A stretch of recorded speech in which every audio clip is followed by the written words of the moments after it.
Welcome back, ladies and gents, to our League of Legends Top 5 Plays week number 159. We have an awesome set of plays that range from clutch mechanics all the way to game-changing choices that single-handedly win the game, so get hyped as we dive into this episode of our Top 5 Plays.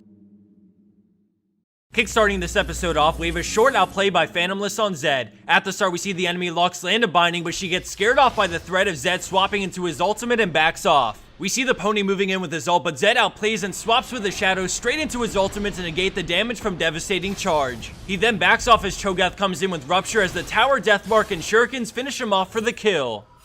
Let's check that out one more time as we see some quick moves from Phantomles to swap out of Hecarim's ult and then react quickly enough to ult the damage that would have surely been his demise.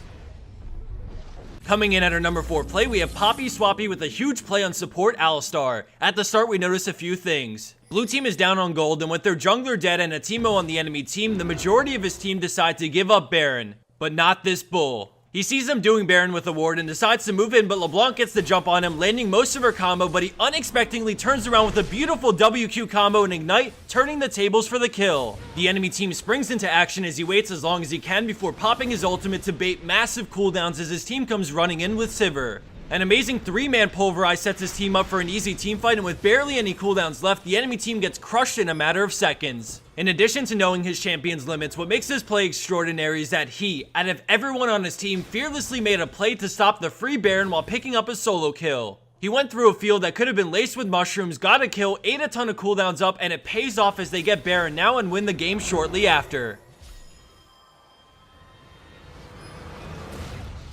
Landing in at our 3rd place spot for this week is Tank 4 Armo on Fizz with an XPK play when it matters the most. Right off the bat, we see him pick off the enemy Heimer after snaking his way through the enemy jungle, and with both teams going for each other's Nexus, the race begins. Fiddles tries to stall him because their Nexus is completely exposed, and we switch over to the enemy team as they work on taking down the inhib. Going back to Fizz now, we see Fiddle start up his ultimate as he E's preemptively to get out of range of Fear. He gets in a Lich Bane auto attack before the Fear goes off as he gets shredded by Crowstorm but manages to Zhonya's right before his Guardian Angel goes off, allowing his E to come back up as he gets in more auto attacks before going down. We go back to his base as we see Blue team trying their very best to minimize damage, and then we go back to Fizz one last time to see another playful / trickster give him the gap he needs to close out the game right before Red team takes the win. Man-lifing his way into 2nd place, we have GreatBrownNinja with a fantastic support play. In the beginning, we see an amazing catch on Ezreal despite the arcane shift straight into the box to lock them up as Ashe lands a nice arrow on Nami to get off tons of damage with the help of the tower. GreatBrownNinja slows down Ezreal with exhaust as he moves over to ward for his AD carry, allowing Ashe to scoop up the easy kill. Now this is where things get fancy as we see him toss a lantern behind him, and right as Ashe takes the lantern, he flashes up closer to Ezreal. Many people don't know this, but if someone is in the middle of taking your lantern and you flash, it brings them all the way to you, meaning that you're both flashing for yourself and your teammate. As we unfreeze it, we see Thresh toss out his Q, landing the Mad Life hook on Ezreal, and with Ashe there for follow-up thanks to the flash from GreatBrownNinja earlier, she scores the double kill in this play.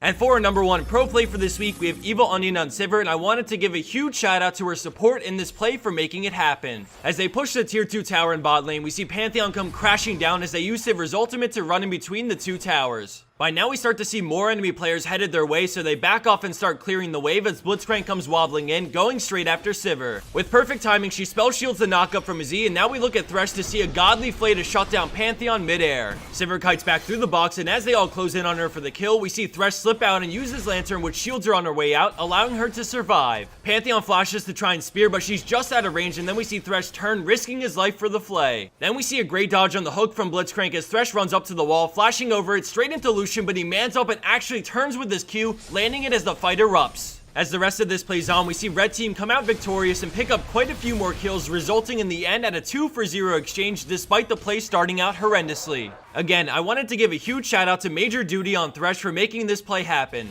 Although the graphic in this play read Sivir's name because she submitted the play, they both deserve an equal amount of credit for synergizing so well with each other and using teamwork to turn a grim situation into a benefiting play.